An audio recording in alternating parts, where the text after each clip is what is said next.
the CPR.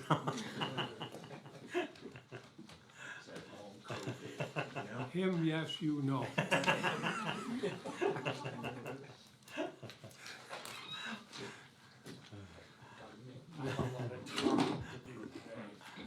Okay, very now, now I'll call the meeting of Carbon County Board of Commissioners to order. Please rise for a moment of silence, prayer, and the Pledge of Allegiance.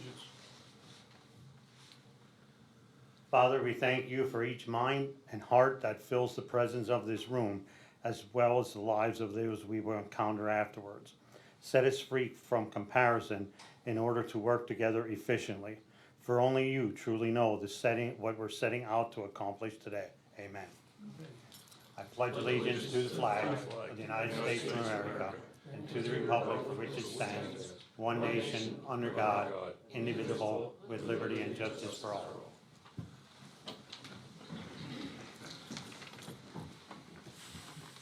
These proceedings are being recorded for the sole purpose of constituting the accuracy of written minutes. Tapes are reused, eliminating recorded records of these proceedings. Approval of the minutes of the previous meeting held September 15th, 2022. Motion approved. Second. Mr. Honor? Yes. Mr. Lukasevich? Yes. Mr. Notstein? Yes. Are there any guests concerning county business at this time?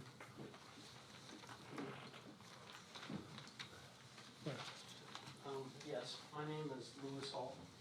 I live at 1490 Broadview Drive in Jimthorpe. First off, I just want Good to, morning, I'm attending with Lou Hall, John McGuire. We're both from the Jimthorpe Planning Committee. but we're not here We're in any public. official capacity, just as a resident of Jimthorpe Borough in Carbon County. I'm gonna read this so I can keep on track here and not take up too much of your time. The issue we wish to discuss concerns the county-owned Nonchuck Lake. The Borough of Jimthorpe is considering reducing the half-mile buffer regarding on-lot sewer systems from a half mile to 1,000 feet. This follows the same guidelines that it's not cost Split Rock to install a municipal sewer system. Lakes closing due to algae blooms and high bacterial counts at Tomensing Trails and in Tomaco's Leisure Lake. It's like we don't learn from what has already happened around us. Mauchunk watershed, which would inevitably suffer the same fate, would affect more than just the immediate residents, as the lakes I just listed. How do you rent cabins, campsites, and now short-term rentals in an area with a polluted lake? Who would fish trout stream fed from a polluted lake? This would have a ripple effect on the entire business community. We asked 130 Carbon County residents at the Heritage Festival if they thought reducing the half-mile buffer to 1,000 feet to allow on-lot systems.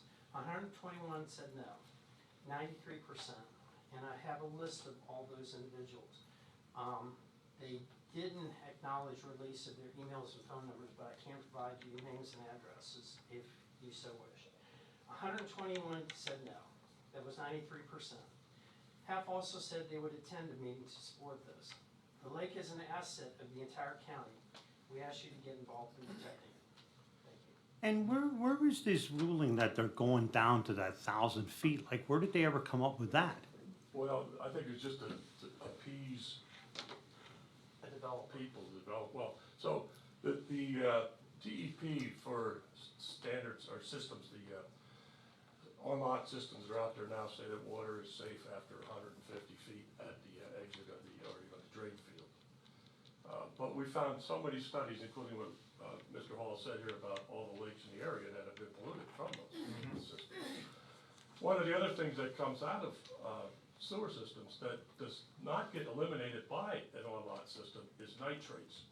And this gets into water systems, and there's studies, I have one from Stanford University, where it actually kills all the fish.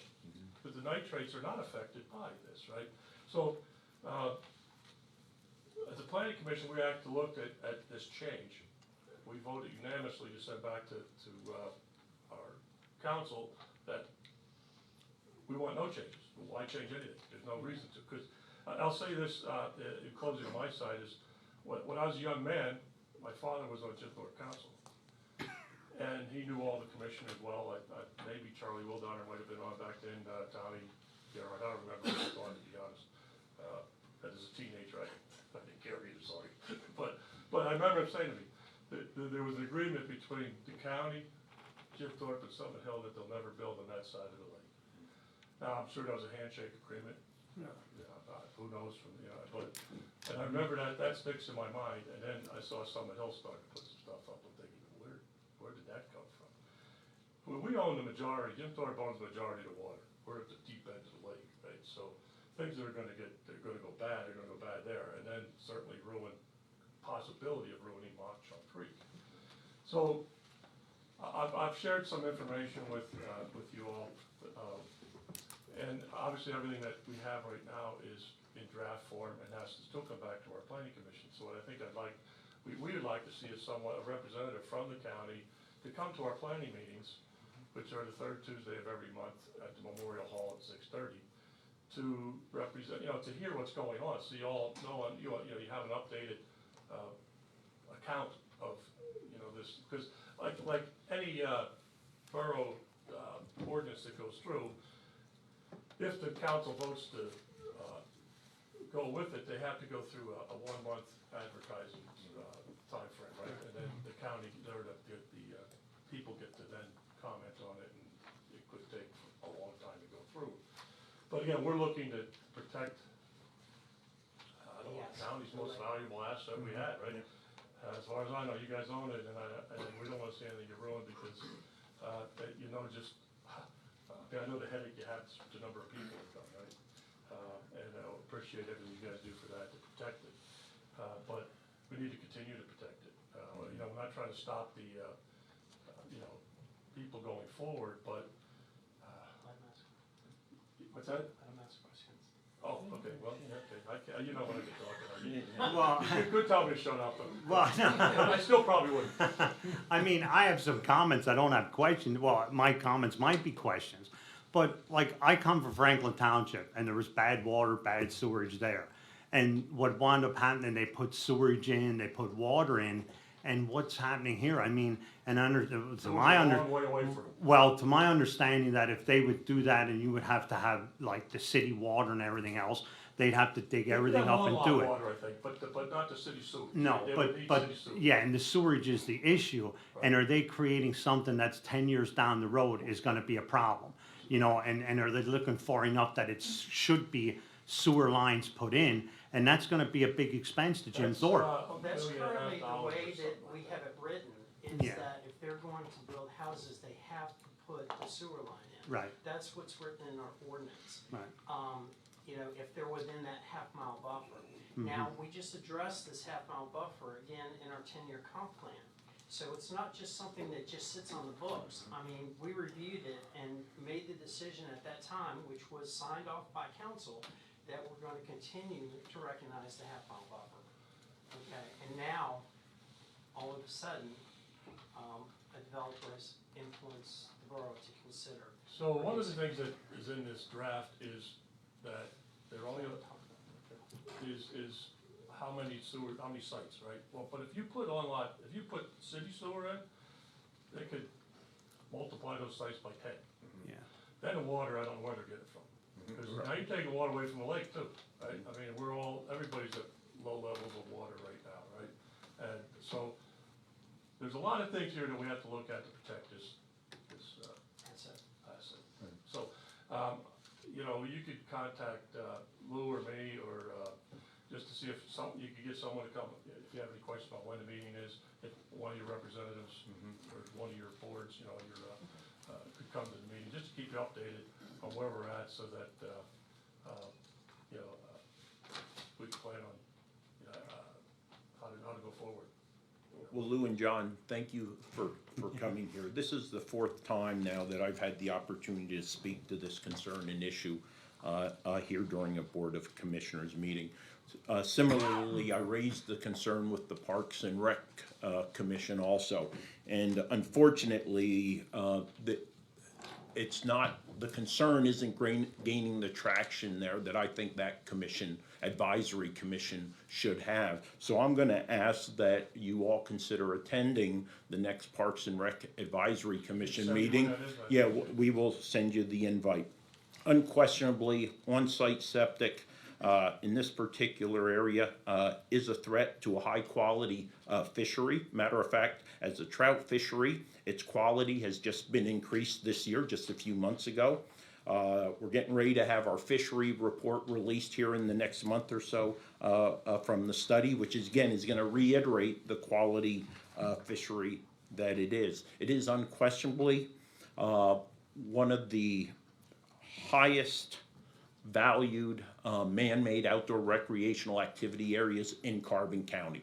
No doubt about that. And we've been making a conscious effort to improve that quality experience through administrative matters and managing a park entry and things that nature. So we don't want to do anything, or we don't want to see a municipality take unilateral action that's going to impact an asset for 64,000 people, plus the tens of thousands of visitors we have every year, because it is a draw to Carbon County, no doubt about that. Over 90% of the campers come from outside. A quarter of the membership, seasonal, come from out of county. And we know the daily general admissions, the majority of those are out of county residents. So it's not just about the 64,000 residents in Carbon County. It's about protecting it for all of us. And we can't see further deterioration of our most valuable resource, which is our natural environment. You know, we see it occurring up on Flagstaff on a regular basis. And again, I mentioned here just a couple weeks ago, if the money was available today, I'd recommend a friendly condemnation of that property and work towards that end. And in that light, I'll just bring up, while I myself have not made a decision, we really need to consider all the voters in Carbon County, the November ballot resolution or that's coming up about the potential bond issue to help protect property like this from, unnecessary and dangerous development. I agree. The big question I have for both of you is, I don't know if you know how many gallons a year that the borough itself takes off for their water supply. So, We use, and- well,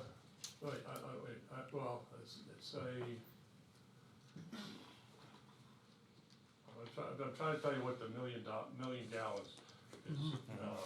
We have 2,500 homes on the. We can get you that information. But yeah, I don't have it on It's- top of my head. I'm just trying to point out the fact that the borough, if I'm correct, this side of the river, the lake side of the river is all supplied by that, and on the other side of the river, it's by wells. It is by wells, yes. So, Jim Thorpe in particular, as well as the county with all her offices, have a big interest in the quality of water as yes. well. Absolutely. And, Now, obviously, especially the plant since is it's right drinking.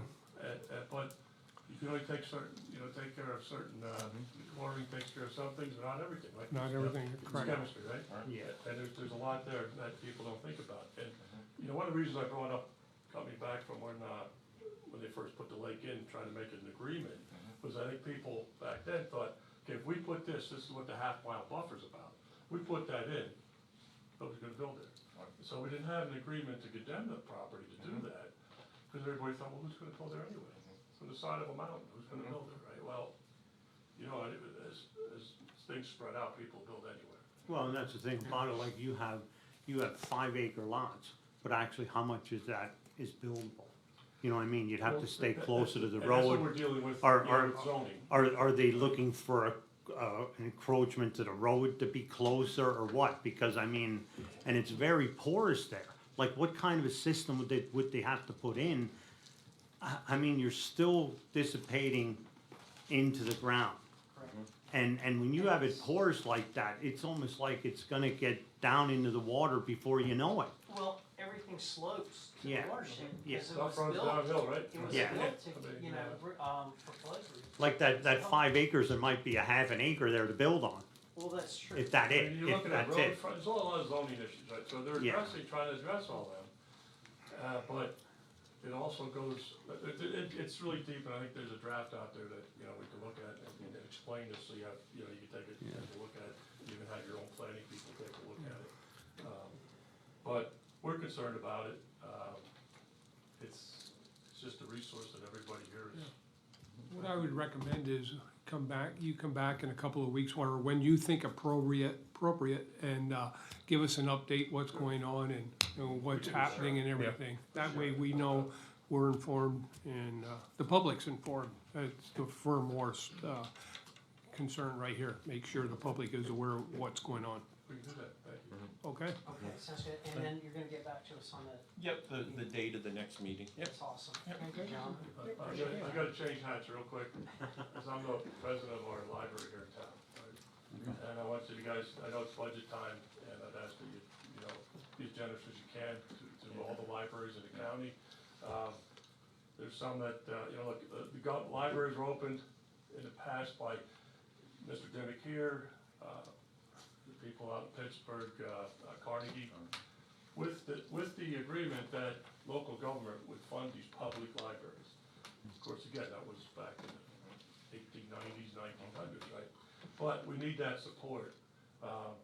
Without it, some of our libraries, now these are community centers. I know they're nonprofits, but they're different than other nonprofits. They're community centers that support everyone. And so we really need your help there. And thank you for any generosity you can provide. And the libraries are very important. They're super, you know, everybody thinks that you have a cell phone now, that it's, you don't need it. They should take a tour of the basement of the Dimick. No, it's just there, Library. just put in a water heater. and All stuff. the history is down there that you can research, newspapers back to It's 1900. incredible, but not only is Yeah. the research, you can go backwards, the state, we have the ability, you have access to anything the state has, Yeah. which is millions and millions and millions, of whether it's on paper or whether it's on your computer, however you wanna get it. But to do that, the library has to be open. And unfortunately, what the state says to the library is, and they upped it their game a little bit this year, but not a lot, was, get your money from local government, but this is how you have to run it. So our budget goes from, okay, we were gonna run it this way to run it this way. And that gap is humongous. And, so we, you know, we need help from everyone, and, appreciate any, help you guys can, because we really need to keep these community I centers. think we already got your letter of requesting funding for next year. Well, so- yeah, no, so I think it was missing a decimal point Or or two. zero. Oh, yeah, a couple of zeros. It might have been a typo. Left or so- right, yeah. Yeah, so, I will thank you for your time. Okay. John, I look forward to the board's consideration of support for Operation Green Light for veterans. Yes, You all and have we are received involved, a yes. request for that. Yes. You know, let's ensure from 7 to 13 November, more veterans have a reason to We come to actually the just talked Dimick about and that the other Tuesday. libraries in Carbon County. Yes, we Yep. just talked about supporting that Tuesday night. Yep. so we- Thanks, John. Absolutely. I bought my green lights last night. All right. Okay, any other guest concerning county business at this time? Okay, your 3 minutes are up. I think that was 33.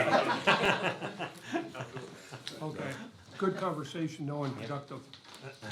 Okay, Okay, our next item is a proclamation for adoption, number 2022-018, Domestic Violence Awareness Month. Motion adopted. Second? Mr. Honor? Yes. Mr. Lukasevich? Yes. Mr. Notstein? yes, Tammy, would you like to join us up here? Our guest today is Tammy Rogers with the Domestic Violence Center. Okay, you have a seat. And I'll read this proclamation. Domestic Violence Awareness Month. Whereas Women's Center was founded by a group of volunteers to assess the needs of area women, provide support in the form of peer counseling, and conduct community education program about issues of importance to women. And whereas in 1977, the Women's Center's Task Force received a CERTA Special Project Grant to develop a full-time domestic violence program. Whereas in April 1978, the task force established the first shelter in northeastern Pennsylvania for battered women and their children. Whereas the task force was incorporated as Domestic Violence Service Center in June 1978. And whereas the first Victims of Crimes Act grant was received in 1986 through the Pennsylvania Commission on Crime and Delinquency. And whereas during fiscal year 2000-2001, the task force completed work on a social service protocol to assist human service providers with routine screening for their clients, consumers, and appropriate referral of those who are victims. And whereas the purpose of the Domestic Violence Service Center is to work toward the elimination of domestic violence. And whereas this October, the Domestic Violence Service Center will observe 46 years of service to the community. Now therefore, the Commissioners of Carbon County hereby proclaim October as December Violence Awareness Month and honor and commend the Domestic Violence Service Center for its contribution to the residents of Carbon County, adopted by the Carbon County Board of Commissioners this 22nd day of September 2022. Signed by the Carbon County Board of Commissioners, Wayne Nordstein Chair, Rocky C. Honor Vice Chair, Chris Lukasevich, Al Lukasevich Member, and Eloise Honor, Chief Clerk, County Administrator. Tammy, I'd like to present it. Why don't you just come back here and make it easy for all of us to talk. Thank you again for all you do. Thank you. I see you in the courthouse often. And, Yeah, I just came from the courthouse before I came here, so, yes. Thank you so much, Tammy, for everything you do on behalf of those who are challenged with domestic violence. Well, thank you to the commissioners and Carbon County for showing their support for what it is that we do. Unfortunately, domestic violence is one of those issues that is still very rampant in our society, and it's also become more rampant ever since the pandemic hit and more people were forced to stay inside with their abusers. One of the things is that we're seeing that it goes across all genders. It doesn't matter, male, female, transgender, the older generation as well. So thank you very much for all of this. and we got your request for budget. Oh, the We get a gentleman lot of that, those letters. you know what, the gentleman that was here with the library, oh my gosh, that library is fantastic. I went in there and I just like, I could sit there all day. Yeah. Any quick questions by the media, Amy? Yes. How would somebody contact the service center if help is needed? Okay, we do have posters all over the place in Carbon County. There is an 800 number, it's 1-800-424-5600. That gets people right to a counselor advocate. We're manned 24/7, we never close, and there's always a counselor advocate on duty, so you're not gonna get like an answering system or anything like that. There's somebody there that's willing to talk to you. And then we also have an office down here as well. And do you have any figures in regards to Carbon County of how many people you've served so far this year? A lot. A lot. A lot, yeah, I don't have any, figures offhand, but it's unfortunate because you think that, since the time period that we've kind of made domestic violence awareness, out in the community, that it would kind of stop. But it seems like the cases are getting more severe, the physical abuse is what's really, attacking people. And also, I think if my statistics are right, that you've also had 3 homicides in Carbon County since, for this year. So, and that's big, especially for this area. So we've been seeing an increase every year in domestic violence, especially the last few years. Yeah, in actuality, for our office, or in Luzerne County, we're actually expanding because we don't have the capacity to be able to house everybody that we need to, as far as, providing them a safe place to stay until they can get on their feet. And so we provide services to both Luzerne and Carbon County, and a lot of our clients are coming from Carbon County as well. I know it's gonna be a long meeting, but could you tell us maybe how long is a stay at your facility normally? Victims can stay up to 30 days. And during that time period, we try to help them decide what it is that they want to do. Okay, it's all about options, counseling, and empowerment. And what we want to do is make sure that they decide what they want to do, so that way they don't have to look at the ultimate result of having to go back home to their abuser. During the pandemic and even now, we got funding that we were able to put people up in hotels. Because we just, with the whole social distancing and everything like that, we couldn't put people in a lot of rooms. And right now, we were only able to house 24 people at a time, and that's at full capacity. So a lot of our residents have been put in a hotel so that And they that's can covering stay. how many counties? Yeah, it's The both two. counties, The two. yeah. Okay. Absolutely. So we've been very fortunate in that fact. Any other questions, media? Just, what is your title and company, just so we have it? My title is, let me see, Tammy Rogers, and I'm the volunteer education coordinator for the Domestic Violence Service Center. Thank you. So, thank you so All right, much, thank you. everyone. You're welcome. You have to go back to court? No, actually now I'm heading up, I'm facilitating a support group at Northeast Counseling, so Okay, that's all where I'm right, headed thank you. now. Oh, I'll be in court tomorrow morning though. Okay. Okay. Move on. The next item is the opening of bids for the 525 Iron Street project renovations, Phase 1.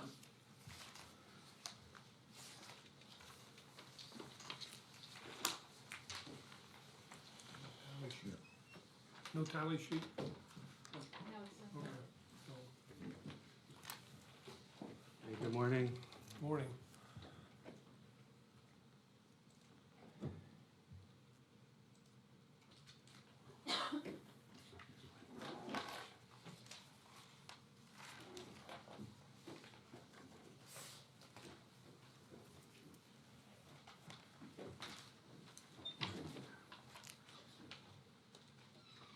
Get that then.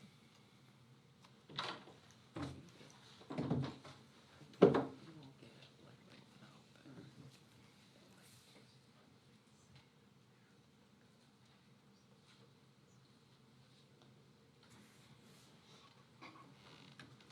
Okay. Now, the system analyzes the bids in their low to high, left to right, so I'll read those off here. Starting with Triangle Fire Protection Incorporated, $83,780.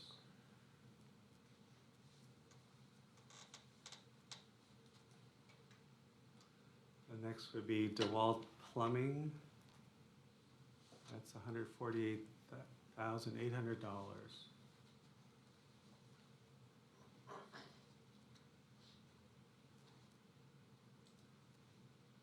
Next is Spots Brothers Incorporated. That's $224,000.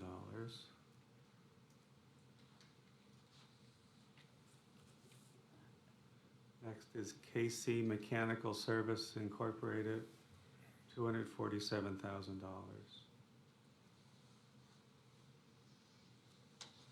Next would be Master Mechanical Corporation, $521,480.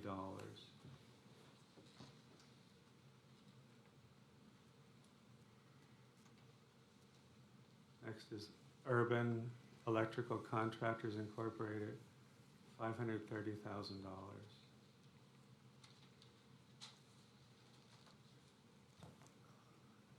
Next is Liebold Incorporated, $555,000.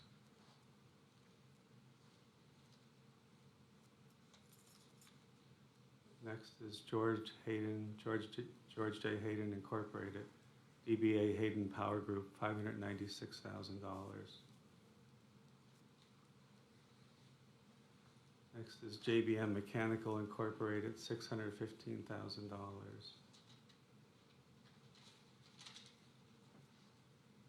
Next is WindGap Electric Incorporated, $655,770. Next is Billetier Electric, $694,000.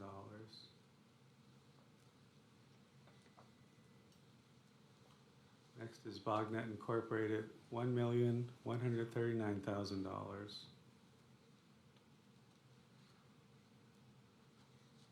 Next is Shannon A. Smith Incorporated, $1,175,534. Mark, I'm not afraid to ask what is never a stupid question. Yeah, no. Because everyone else, we're not following this right now. Okay. And if someone is following, some clarification.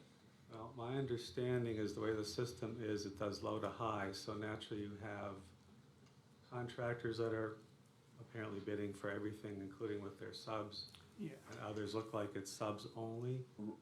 That's what I'm getting. Right, like Triangle Fire, I'm assuming they're only bidding on the fire Fire. protection Yes. element of that. Yes, Yeah, correct. is what's If you look occurring. down, you have, Yeah. contracts one Right.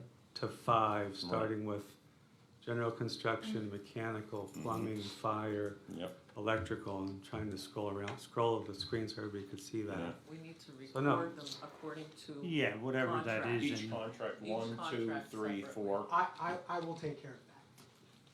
I will dissect this and take care of it. Yeah, but there's a problem here, because we're supposed to be dissecting it with the public. You know, the public is supposed to understand this. If I don't understand, and potentially my colleagues don't, I'm sure others who haven't done this on a regular basis. And again, we continue to better understand Right. pen bid. We definitely Right. still have a steep learning curve, Right. understand that, but we Well, need to. What if I go back and I'll just try to summarize what I see on the screen here? For instance, triangle is just for contract 4, fire protection. Yeah, that's Yeah. it. How is that? Yeah, either we need to work left to right based upon contract number or down. It seems more practical. I think Ellie pointed out, the chief clerk, that work across the contract, general contract number 1, and again, to see where they are. Because that's how we're gonna assess them by, Yeah. separate If you contract. scroll to the right, Yep, Okay, to the CMG, I believe it was, would be the first one, which was, the all general. the way to the right was, I didn't even hear. Right CMG. there, like No, right there, yeah, see? there it is. okay, yeah. Oh, there's more. So CMG, we didn't hear. yeah, Yeah, okay. yeah. We can do So- that as well. Okay. That's And true. Yori. Okay, I had so CMG, but I didn't have Yori. this would be general construction, Yep. CMG of Easton Incorporated. Total bid $1,239,000. Say that again? $1,239,000. And the It's question projected is, on the screen, Tony, as well. Yeah, I can't, Yeah. I'm sorry, I Oh. can't see that. Oh, okay, sorry. I Yeah, I believe can't there's either. a way to sort by contract. Well, let's just, don't sort, Okay, Okay, don't sort, just leave the page. Okay. the way it Okay. is. okay. Right, that is the low bid. Mhm. Okay. All right, then next would be Urig Construction, $1,295,000.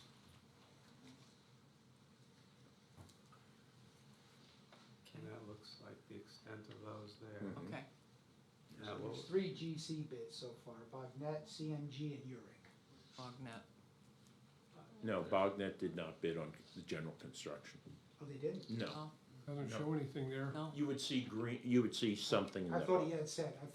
Well, he was looking at, I was at reading the the top, the totals. total extended, Oh, which would have been their total bid for all the different contracts they bid on. All right, so do you want to go contract by Right. contract? yes, Mhm. Okay, that's Exactly. mechanical. mechanical, So okay. am I correct that there was only 2 general contracting Two bids? general. Yes. Mhm. Did you wanna vote on the generals right away, Mm-hmm. or do you wanna do them all at one time? Oh, the only thing we're gonna do is, what do we need, 2 weeks to review, Tony? Yeah, you'll have it for your October 6th meeting. Yeah. So I think we just go through them all, and then Okay. we're gonna So do the ask the same thing for table, all of them all anyway for lowest 2 bids, weeks. right? Yeah, Okay. okay. Okay, then next would be contract number 2, mechanical construction. That would start with Spots Brothers Incorporated for $224,000.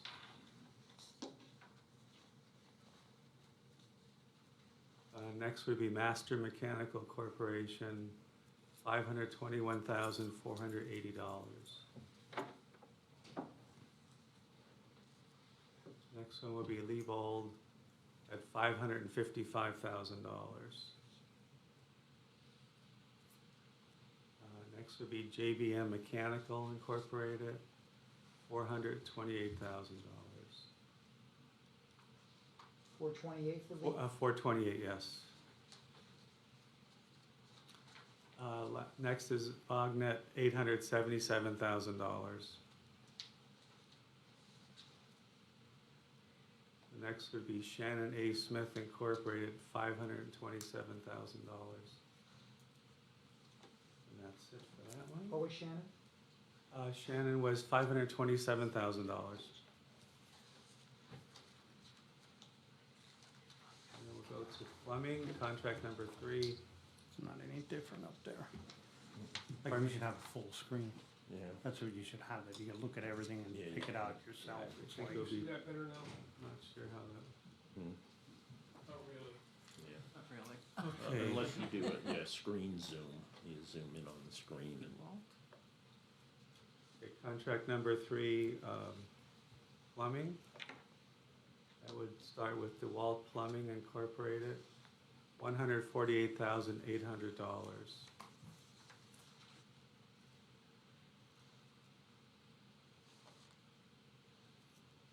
Okay, next would be KC Mechanical Service Incorporated, $247,000.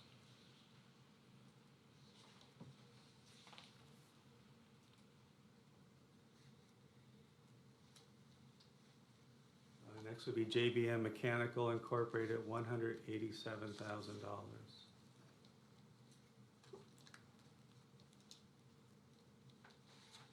And then it would be Bognet, $262,000. I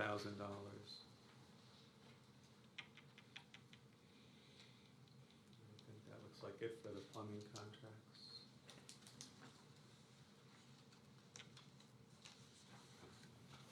Next is fire protection contract number 4, and that would be Triangle Fire Protection Incorporated, $83,780. I don't know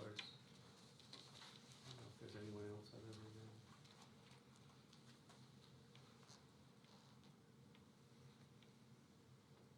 That was it. Yep, that was it for fire protection. Last would be contract number 5 for electrical.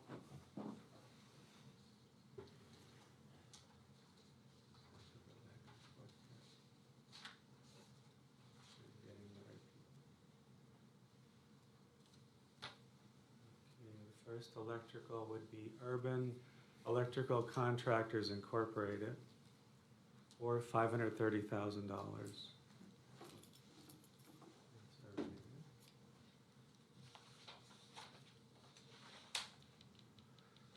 Next would be George J. Hayden Incorporated, DBA Hayden Power Group, $596,000.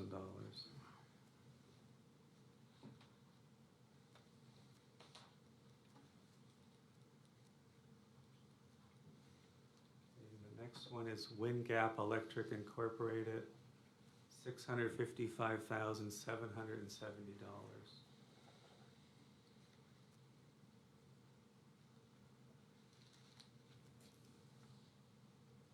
And that looks like it. Was that for the electrical? It's electrical What contract. about Bill I'm Tier? sorry. What about Pelletier? Did I misspell it? That was 694 plus, Bellatier, or is it only 694? I'm sorry, yeah, they were just electrical, 694,000. Apologies about that. Yeah, well, JPM, they have Hayden and no, Hayden's. Yeah, It would have been, let me go back here again. The electrical. So it was Urban Electric, 530, and then Leibold then Hayden, or Hayden. 596.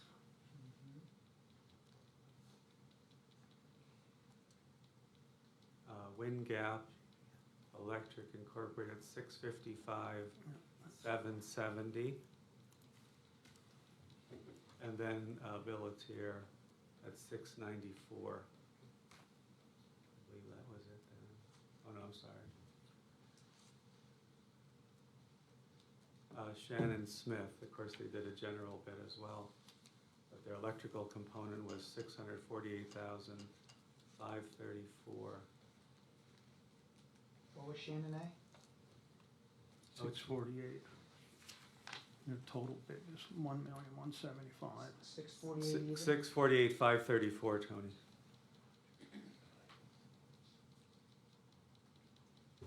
And that's it. So I move we table the bids for a period of 2 weeks to assess for the the lowest bid technically feasible. I'll second that. Yeah. Good luck, Tony. Mr. Arner? Yes. Mr. Lukasevich? Yes. Mr. Notstein? Yes. Okay. The next item is the report of executive sessions Hearing held. none. Department reports. Budget transfers? Move to approve. Second. Mr. Honor? Yes. Mr. Lukasevich? Yes. Mr. Notstein? Yes. Supplemental appropriations? Motion approved.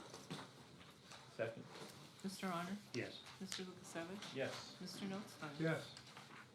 Expenditures, approval of check numbers 231154 through 231368 for expenditures through the general fund clearing account totaling $731,679.69. Motion approved. Second.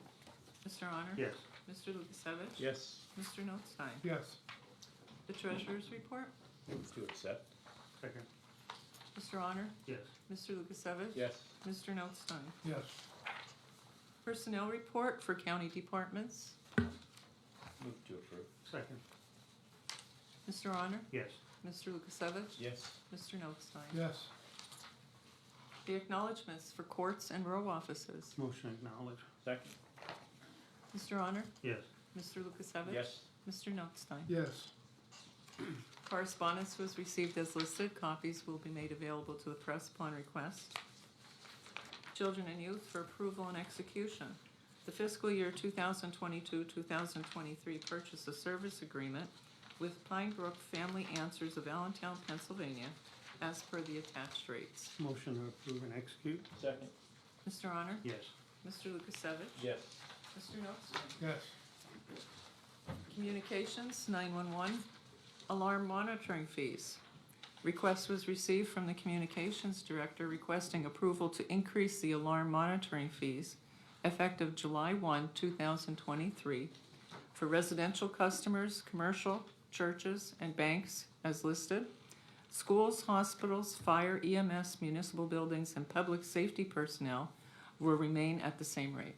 Move to approve. Second. Mr. Honor? Yes. Mr. Lukasevich? Yes. Mr. Notstein? Yes. Subscription order for approval and execution. A request was received from the Communications Director for approval to purchase a subscription order from Prepared Emergency Communications Service of New York City, New York, to allow the dispatchers to live stream and receive photo, video, text, and GPS location for mobile 911 callers in real time at no cost to the county. Motion to approve and execute. Second. Mr. Honor? Yes. Mr. Lukasevich? Yes. Mr. Notstein? Yes. Coroner's Office for ratification. Grant agreement between the County of Carbon and the Pennsylvania Department of Health to obtain coroner, medical examiner reports, toxicology reports, and autopsy reports for violent deaths in Carbon County. The grant agreement is for the period of January 2021 to December 31st, 2021 in the amount of $10,000. Motion to ratify. Second. Mr. Honor? Yes. Mr. Lukasevich? Yes. Mr. Notstein? Yes. District Court for approval and execution, agreement with ESCO Incorporated of Euphrasia, Pennsylvania, for installation of a recorder, 6 security cameras, and panic buttons for the District Court office located in Lansford at a total cost of $7,273. The AOPC security grant will fund $5,000 to be used towards the project, and the remaining funds will be transferred from the court's budget. Motion to approve and execute. Second. Mr. Honor? Yes. Mr. Lukasevich? Yes. Mr. Notstein? Yes. Fiscal data for approval and execution, a renewal agreement with Sirius Computer Solutions Incorporated of San Antonio, Texas, for hardware maintenance 9x5 for the term of October 1, 2022 to September 30th, 2023, covering the IBM AS400 computer system at a total cost of $2,836. Move to approve and execute. Second. Mr. Honor? Yes. Mr. Lukasevich? Yes. Mr. Notstein? Yes. Parking Office for approval and execution. An agreement with Fraser Advanced Business Information Systems of Bethlehem, Pennsylvania, to purchase a Sharp Digital Solution copier, scanner, printer in the amount of $2,166, Overages will be billed for black and white at .014 per copy and color at .09 per month, located in the parking office. Service agreement includes unlimited service calls, parts, labor, toner, delivery, setup, and instruction and training, remote network installation, and on-site print scan training. This is under CoStar's contract number 001029. Move to approve and execute. Second. Mr. Honor? Yes. Mr. Lukasevich? Yes. Mr. Notstein? Yes. Planning and Development for approval and execution. Change order number 2 to the contract with Franzosa Trucking Incorporated of Hazleton, Pennsylvania for street improvements fiscal year 2020, reconstruct and pave Diaz Avenue, Angelini Avenue to Messina Street. Due to the increase in the contract price, the contract increased $363 for a new total contract of $67,526. The original contract was $67,163. Motion approved and execute. Second. Mr. Honor? Yes. Mr. Lukasevich? Yes. Mr. Notstein? Yes. The solicitors report? Thank you.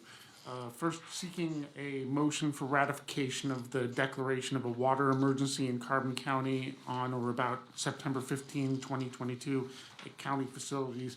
And just for clarification, this was a temporary water pump issue or well pump issue for the facilities at Emergency Lane, the EMA correctional facility and the animal shelter. Motion to ratify. Second. Mr. Honor? Yes. Mr. Lukasevich? Yes. Mr. Notstein? Yes. For the Emergency Operations and Training Center, seeking a motion for approval and execution of change orders 2 through 12 to the contract with CMG of Easton Incorporated of Easton, Pennsylvania, decreasing the contract by $16.86 for a new contract total of $4,700. I'm sorry. I wish. $4,774,113.14. I'll make the motion, but I would like it to be 160,000, right? No. I'll second, without the Yes. modification, but of the wish, you know? Yeah. Without the Mr. wishes. Honor? Yes. Mr. Lukasevich? Yes. Mr. Notstein? Yes.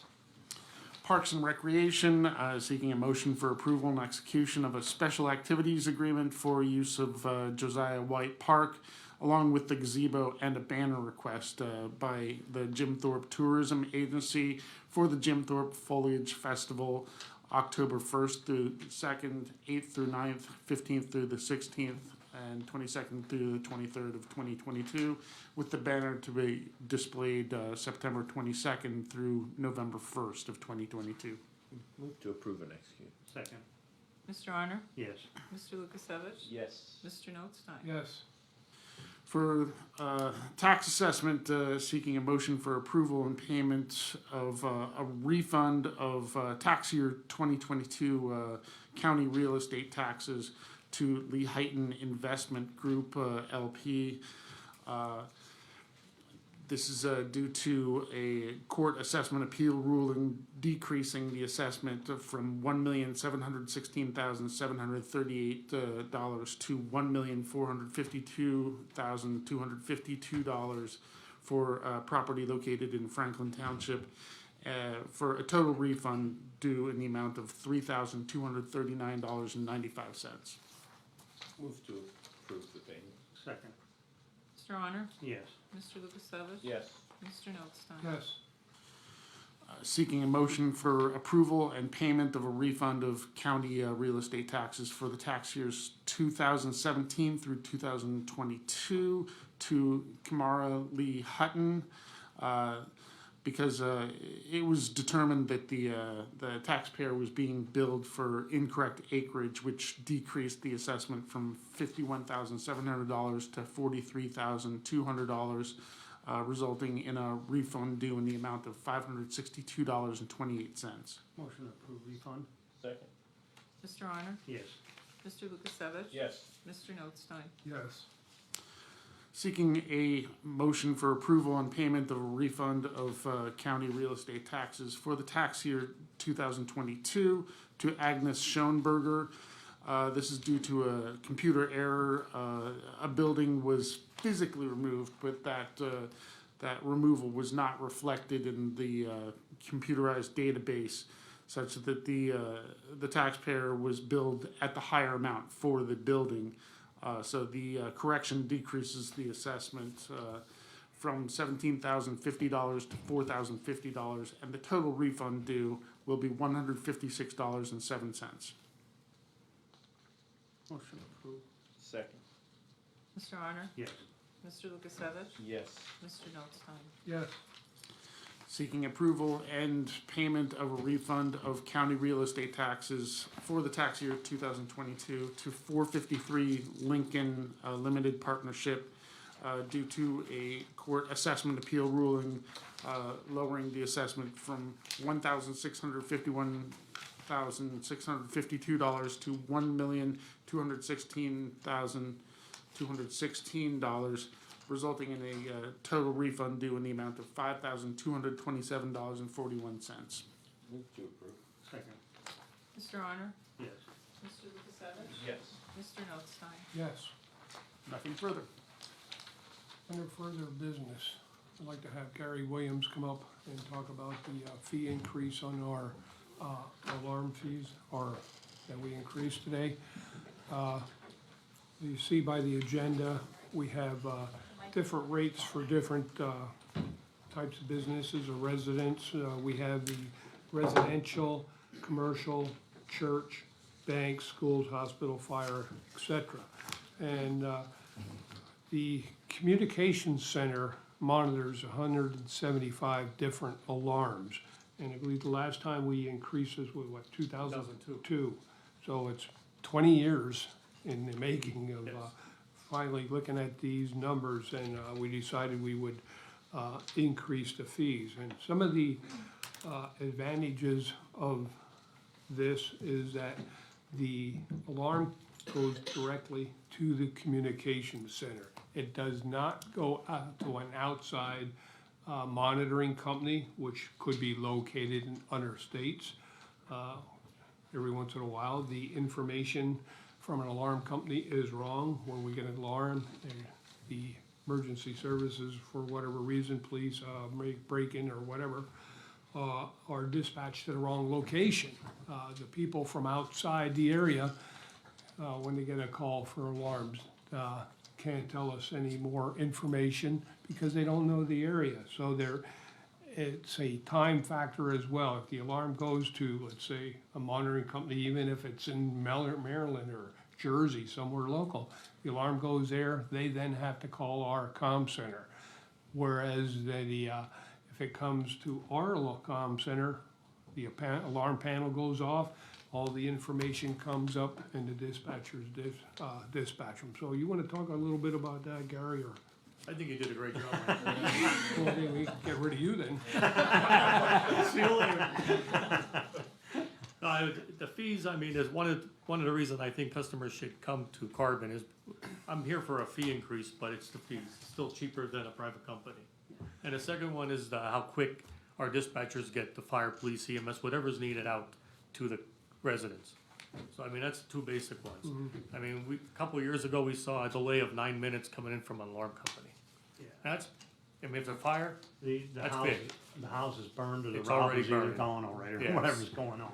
Yeah, so it comes directly into the center and the dispatchers dispatch immediately. yeah.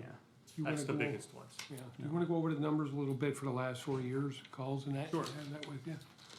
2019, we had, and these are calls that came in that our dispatchers answered.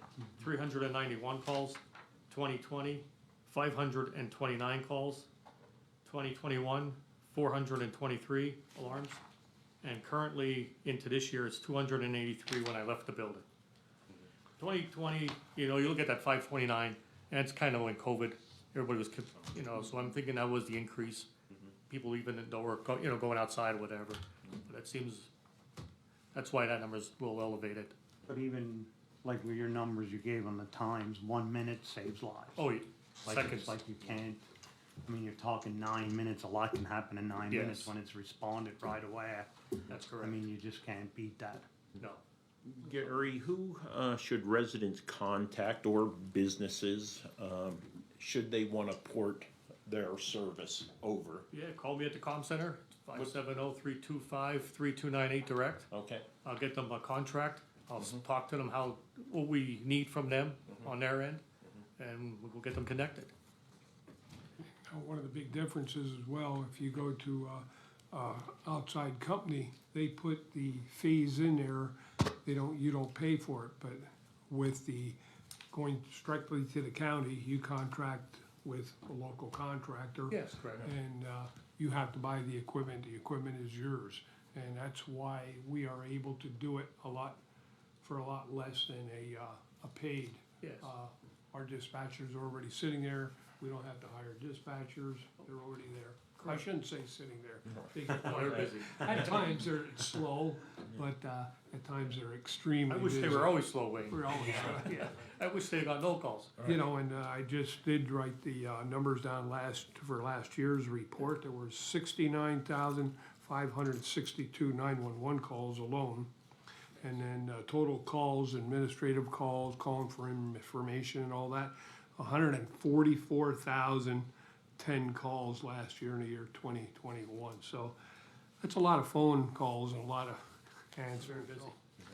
Gary, we had another motion on the table that was approved, the Prepared 911. How about a Yes. little oversight of what that's going to provide the So folks? this is a great software solution, I believe. It's gonna run through our Rapid SOS. And basically, it's the solution, we're able to look at text, videos, their GPS location. And where this comes into play, where I see a big advantage is those 911 hang-up calls. To make sure everybody's safe, domestics, the lady was here before talking about domestic violence. In those 911 hang-up calls, we would be able to send a link to this phone. The individual on the other end would end up opening that link, and then we could see what they see, basically, to make sure everything's where it should be, basically. It helps firefighters in a motor vehicle accident.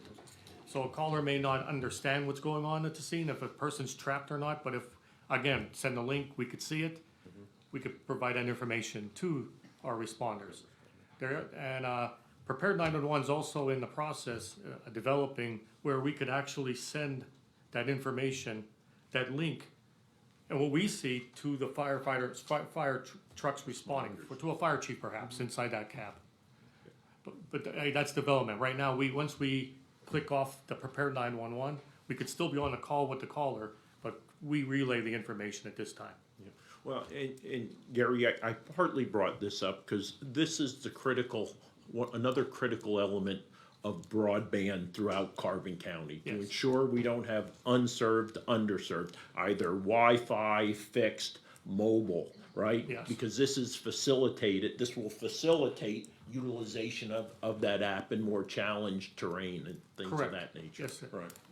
That is true, sir. Yeah. I think one of the greatest advantages with these next-gen upgrades is in the active shooters in the Yes. schools or anything like that. If the students can broadcast it, put it out there, and at least the responding officers have a better idea of what's going on inside. I know some of the local police departments can tap right into the school monitoring system and the cameras, so they can watch from their laptop inside their police vehicles as well and watch what's going on there, where they have to enter from, where the trapped students are, let's say, or teachers. So it's 911 has really come a long way. Yeah, through the years, we might be a small county, but honestly, we have a lot of tools that, really may go ahead of bigger counties of what we have at the disposal of other dispatchers have. We looked at the indoor mapping projects, we have maps of schools and businesses of those situations that you speak of. And now we're adding another tool to our arsenal that will help everybody. Okay, any questions for Gary before we adjourn or move on to commissioners' reports? With regards to the alarm monitoring, is that those fees annual? Yes, And- correct. And, people who have existing alarm systems, do they just then, when they contract with you, they just use the existing alarm system? Yeah, they can use their existing control panel. Now, we don't take cell phones, okay, that's one thing. The problem is that the customer would have to purchase another product. And there's like, for instance, there's Telguard out there. They could purchase that, if they use a cell phone only, because a lot of people don't have landlines. They purchase that, that'll take that signal into us, okay? So there might be some work on, their end. Okay. Yep. But you'll explain it. Yes, if they call you. correct. Okay. And with regards to the other one, just to make sure the live stream is almost like when you get the link, you FaceTime or Zoom almost Correct. like that. Exactly. Okay. And that's all I have then. Thank you. All right? Nothing? Okay, move on. Okay, commissioners' reports. Mr. Nothing Arner? at this time. Mr. Lucas Evans? Yeah, two items. I think it's probably timely. We spoke last week about the $150,000 of American Rescue Plan money we're committing to the shelter HVAC system. I think we had the discussion based upon, contracting a consultant or a project manager for that. So I think it's probably timely we talk about, our kind of initial, let's say, allocation of that $12.44 million in fund. Jeff Weiss provided us a pretty good demonstration of what has already been expended of that 12.46. And it's about $1.283 million have already been expended. $986,000 went towards the 4476 Susquehanna renovations. 134,000 went towards the Recorder of Deeds document imaging project that's ongoing. 50,000 towards the broadband feasibility study. We had about $107,000 in human resource payroll costs, and then about $4,700 in miscellaneous. And what the three of us have more or less agreed upon, and there is flexibility in this, the Iron Street project, and understanding that a majority of that, if not all, could be reimbursed. We set aside a $3 million. For the Tyler system, which is the court, three different court administration, prothonotary, and register of wills, right? $850,000. Emergency Operation Training Center, $1 million, and that's to cover the remaining portion. The courthouse project, $7 million. Grants, $200,000. And what are the grants? As you recall, 2 years ago, we did the CARES COVID, the county block grant, as we referred to it. We had certain entities, just over a dozen of them, that didn't qualify due to technicalities with the guidelines that we had to comply with. And they were justifiable needs based on COVID impact. We are re-looking at those particular entities to see if they have not otherwise received CARES funding, looking at providing that funding based upon the initial justifications. So again, that's going back into the community. Administration building and roof, a project we're looking at, we set aside 1.2 million. That's the one right on top of us. I think you go into any of our offices, you'll kind of see brown spots in the ceiling tiles and things of that nature. Of course, we mentioned last week the 150,000 for the animal shelter ventilation system. Mobile Veterans Office, $150,000. And that does tie into partly the fact that we hired a part-time county veteran service officer, Angelo, and he is kind of expeditionary, right? He's out there in the community those 20 plus hours a week, taking the contact, the connection for benefits out into rural Carbon County. So we're trying to find an appropriate vehicle that is really a mobile office that he can work out of, so he doesn't have to simply rely on hard structures being available, such as a senior center or things of that nature. And again, we saw with the passing of the PACT Act, the promise to address comprehensive toxic acts on 10 August, that we're already seeing an increase in beneficiary requests and requesting information based upon that legislation. So it's even gonna be more important that we're able to connect with our rural veterans. I want to mention validated parking, because last year the Board of Commissioners in its ordinance approval did authorize validated parking.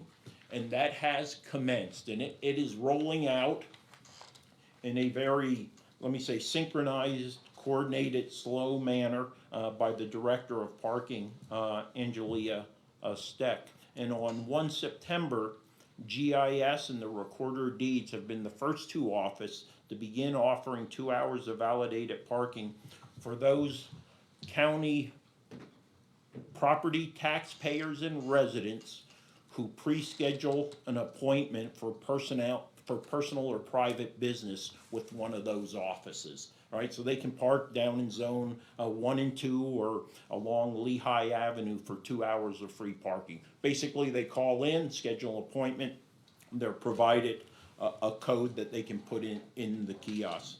And that's going well. We're about 3 weeks into kind of that first tranche of offices.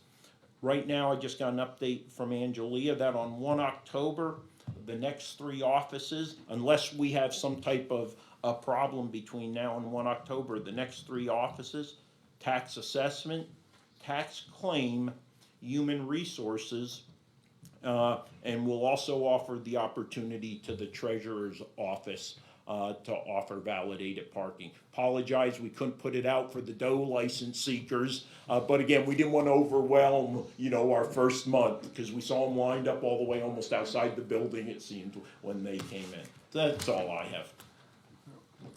No, nothing to report today. Meeting adjourned. Okay, Amy. Good morning. With regards to the 525 bids, are they coming in close to what you were expecting? Are they higher, lower? I don't know, like you look at it, I think everything's sort of, I mean, it looks like it's actually, to me, it looks like it's probably less than we expected. Yeah, that's what's I think looking. it looks like it, I think we were expecting close to 3, somewhere around that, and like what Chris was giving the report, we will get, it's almost fully funded. Yeah. From the state, I think we get like $998,000 for 3 years in a row. So, I mean, we gotta pay for it up front, Yeah. but we will eventually get reimbursed for it, so that's one good thing. To the taxpayers, it's, I mean, we still operation costs, but it's not gonna cost us anything to do the work there, so. With regards to the water declaration, what exactly happened with the temporary? Okay, well I'll issue? give you a short version of it. 4:25 on Thursday. Actually, in the morning, they had a little bit of trouble with it, but they thought it was just a circuit breaker. And then when they came back, they found out, like I said, I think Lisa was still here yet. That's why I remember 5:25, because I think Lisa got us some kind of document, what we were working with. And the pump just burned out. And there were things that we had to do. We had to get water. We filled up with water. Moyer's well drilling came out at 8 o'clock in the morning, and they had it up and running by 4:30 that day. So the emergency plan, and we had to do a water advisory boil, but that's standard for something like that, because they have to let the well run for an hour and then testing.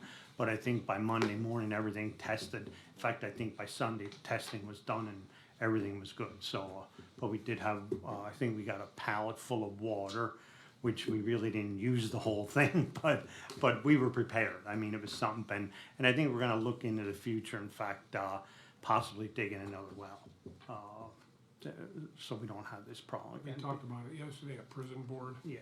They wanna review the tapes and that pros and cons. Do we treat the other well at the animal shelter because of the contamination, high iron, et cetera? So what's more cost effective? Do we drill a well and not find water? Or, there's a lot of variables on that. The well we're currently on only supplies, is rated for about 30 gallons a minute.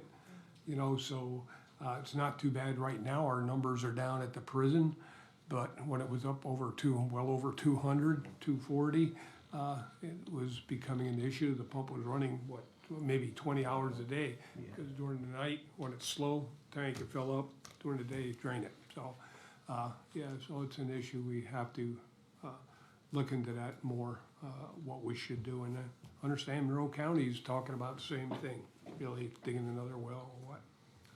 And next week they're coming out to sort of assess something for us to see if we could dig another well and what the cost would be, but I think it's at a point, the one, like Wayne said, it's, I mean, people think contaminated, it's like sewage, and it's not that, it just has No, a high high iron sulfur, iron. content, and that, like to put a system in it ruins systems. Iron is like one of the worst things to combat, so we're looking for another area, and the one where I was down there when they pumped it, when they started pumping that afternoon, that water came out of there like it was spring water. Hopefully we could hit another well that it was, I mean, the guy who had a glass there, and he held the glass of it as clear as, so hopefully we can get another well here, and that's what I think we're gonna try and do, is dig another well.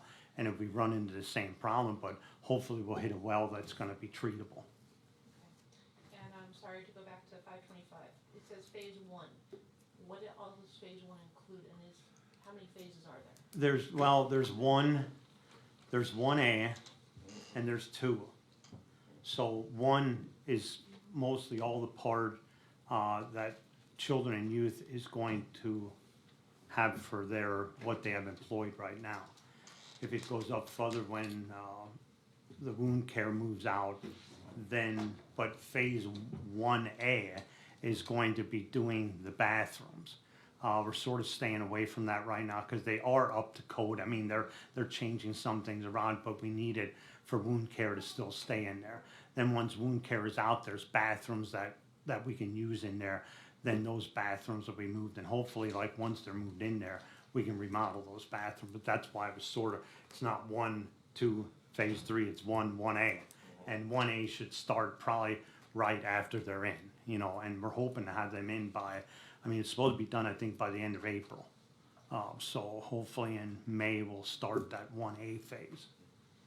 And I have no idea when St. Luke's, I mean, they were projecting when we did it before, I think it was 2 years they were gonna stay in there. So it all depends how they're, you know, they're at Franklin Township, how that works out. I mean, if they were done early, they'll move out early. So 2 is what Rocky, right, is once they move out, then we Yeah, can go. and that's gonna be like for the accommodate for like them extra 11, was it 11 or 11 people, I think, that we wanna up it, that they're gonna have 11 more employees and children and youth. Okay, thank you. And then may I just have a copy of the proclamation from? Sure. That's all I have, and thank you. Okay. Have a good one. Oh, I'm sorry. Just one question, just talk about, I mean, how important is it for the awareness of domestic violence? We heard the numbers here in the county, just how important is it to have people aware of this?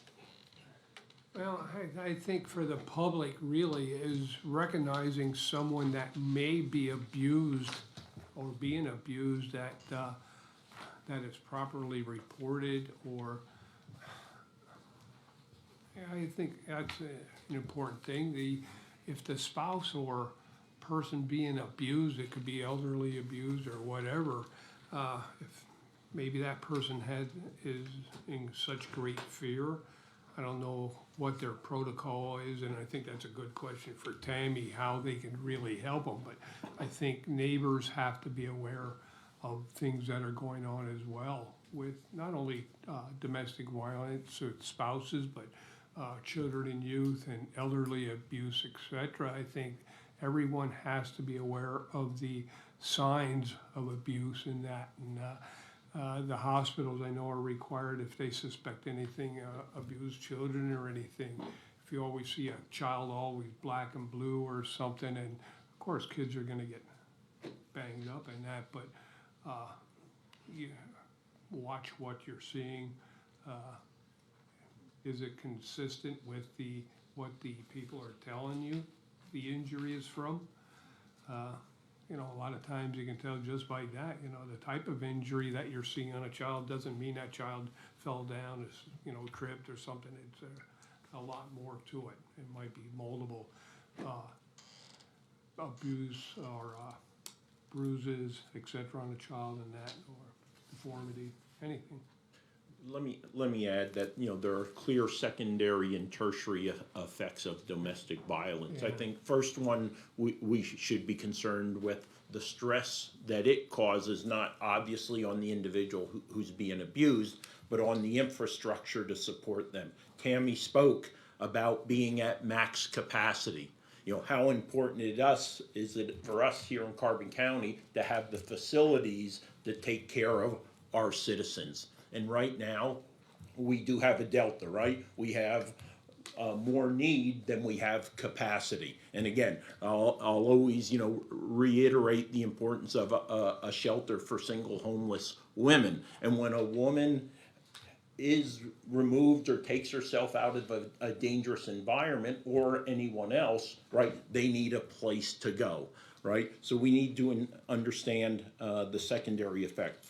The third one, importantly, anecdotally and specifically or statistically, speak to any police entity and ask them what are the most dangerous environments that they go into. It's a domestic violence incident. So we have to look just beyond not necessarily the direct victim, but all the indirect effects that something like this has that's so terrible. That's all I have. I don't know if Cindy can speak to that more with the amount of cases that you have in the court system that are, you know, domestic violence type. There's a large number of protection from abuse cases that are withdrawn or the plaintiff fails to show. And it'd be interesting to get Tammy's perspective on whether those victims have sought out assistance or not.